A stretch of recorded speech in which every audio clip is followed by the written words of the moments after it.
السلام علیکم، میں ہوں آپ کی خدمت میں عامر محمد فروغ علی۔ آج کا جو میرا موضوع ہے وہ ہے بدہضمی سے علاج۔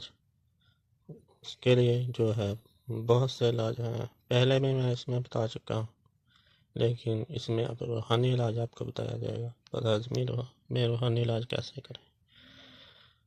تو آپ نے کرنا یہ ہے کہ جب بھی کھانا شروع کرنا ہے اور بسم اللہ الرحمن الرحیم، اور کھانا کھانے کی مقبول دعا بسم اللہ وعلی برکت اللہ، بسم اللہ اولہ و آخرہ، یہ پڑھنی ہے۔